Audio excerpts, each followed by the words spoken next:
राष्ट्रपति ट्रंप की ईरान को इस बीच चेतावनी जरूर सामने आई है। फ्रेंच मीडिया एलसीआई का बड़ा दावा, ईरान के खिलाफ बड़े युद्ध पर विचार किया जा रहा है। शर्त न मानने पर बड़ा हमला संभव है।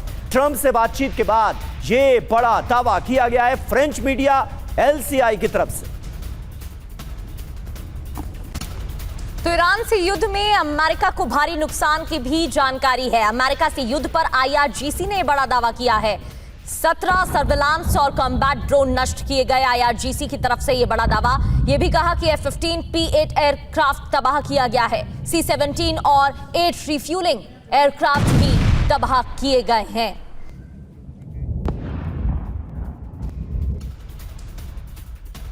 और वहीं अहम खबर है, ईरान में नए हमले ना करने का आदेश जारी कर दिया गया है। हॉर्मुज स्ट्रेट पर एक्सियोस के हवाले से बड़ा दावा सामने आया है।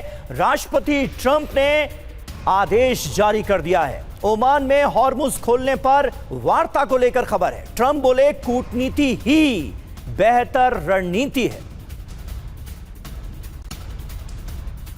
और ईरानी हमलों से दबाव में आए अमेरिकी सैन्य बेस अमेरिका को पीछे हटने पर मजबूर कर रहा है ईरान। इसी को लेकर अभी हम चर्चा भी कर रहे थे। ईरान से दूर दूसरे ठिकानों पर शिफ्ट हो रही है अमेरिकी सेना। ईरान की रणनीति से अमेरिकी हमले बेहद मुश्किल होंगे। ईरान की नई युद्ध नीति का मेहर न्यूज का दावा। इस नई युद्ध नीति को लेकर मेहर न्यूज ने दावा किया है कि अब नई नीति की वजह से अमेरिका के यूएस बेसिस पर, इन बेसिस पर दबाव बढ़ गया है। और इस बीच बहरीन की राजधानी मनामा में ईरानी हमले से हड़कंप मच गया। मनामा में ईरानी बैलिस्टिक मिसाइलों से हमला हुआ है। हमले के बाद पूरे बहरीन में बजते दिखे सायरन। ये देखिए आप, बहरीन में लोगों से सुरक्षित स्थानों पर रहने की अपील की गई है। बहरीन में अमेरिकी नेवी के बेस पर हमले का अलर्ट जारी किया गया है। और ईरान के खैबर शेखन मिसाइल से हमले तेज हो गए हैं। WSJ की रिपोर्ट में बड़ा दावा किया गया है। तो वॉशिंगटन जनरल की रिपोर्ट में यह बड़ा दावा किया गया है। खैबर शेखन के सामने थ्रेट बेअसर दिखाई दे रहा है। एरो 2 और एरो 3 डिफेंस सिस्टम भी नाकाम।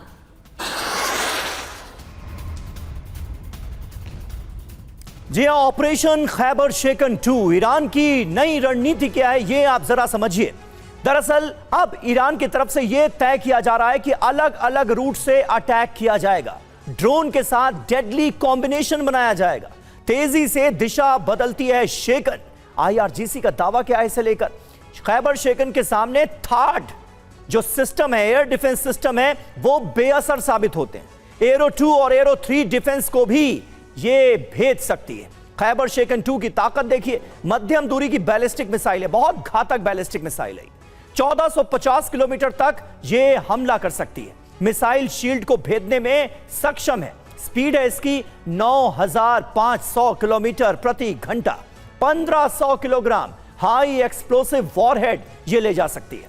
15 मिनट से भी कम वक्त में इसे लॉन्च किया जा सकता है। बड़ी बात यह है कि क्लस्टर क्षमता से और ज्यादा विनाशक बना दिया गया है खैबर शेकन को। यहां पर भी अमेरिका का झूठ और ईरान जो कह रहा था वो साबित होता हुआ नजर आ रहा है। सिवाज सर, एक तरफ अमेरिका के ये दावे कि हमने मिसाइल पावर को खत्म कर दिया है, 10 से 20% मिसाइल पावर ही बची है और उसको भी जल्द ही खत्म कर देंगे, और ईरान ने उन तमाम दावों को झुटलाया था। और अब एग्जाम्पल्स हमारे सामने हैं, उदाहरण हमारे सामने।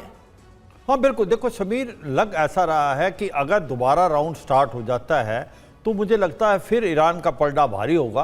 क्योंकि ईरान ने किया क्या है, ईरान ने ये जो बीच में मौका मिला है उसने जो अपनी नई मिसाइलें जो बनाई हैं उसकी क्षमता पहले जो है वो शाही ड्रोन थे या फतह मिसाइल थी उससे भी ज़्यादा है। और उससे क्या होगा कि जो हमले होंगे वो सटीक होंगे। और जो एयर डिफेंस सिस्टम है जो कि बात करता है अमेरिका, चाहे वो थर्ड है या पेट्रोइड मिसाइल सिस्टम है या एरो 2 या एरो 3, वो उसको रोक नहीं पाएंगे। और अब की बार इन्होंने स्ट्रेटजी चेंज की। ईरान ने मल्टी प्रोंग स्ट्रेटजी से जाएंगे, कहीं से ड्रोन, कहीं से मिसाइल, और जो भी इनका एयर डिफेंस सिस्टम है उसको सैचुरेट कर देंगे। तो मुझे लगता नहीं कि अमेरिका ऐसी दोबारा गलती करेगा कि दोबारा युद्ध करने की कोशिश करेगा। अगर करता है तो ईरान प्रिपेयर्ड है। और ईरान का ने एक चीज़ बहुत इंपॉर्टेंट की है। अगर आप देखें कि 3 देश हैं उन्होंने टारगेट किए हैं, उसमें आप बहरीन, कुवैत और जॉर्डन। वो क्यों?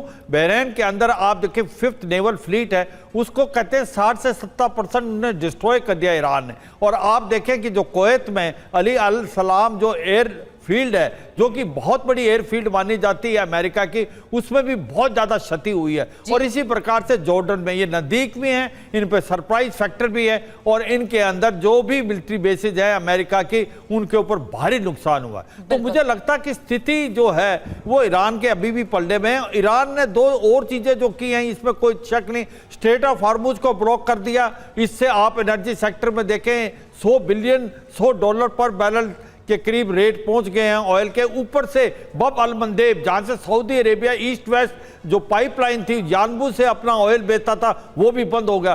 तो अब अगर आप ऐसी सिचुएशन पैदा होती है तो फिर अमेरिका को बहुत मुश्किल होगी, ईरान का फिर पलटा भारी तो यहाँ पर ईरान की तरफ से बनाया ही गया है, जिसकी वजह से ये नुकसान की खबरें भी सामने आ रही हैं। IRGC की तरफ से हालांकि दावा किया गया है इसे लेकर, लेकिन जो बयान सामने आ चुके हैं उससे भी दबाव दिखाई दिया है। लौटेंगे सर आपके पास, एक और खबर बता देते हैं। दुनिया के देशों को ईरान की खुली चेतावनी भी सामने आ गई है। ईरान पर हमला करने वाले देश निशाना होंगे।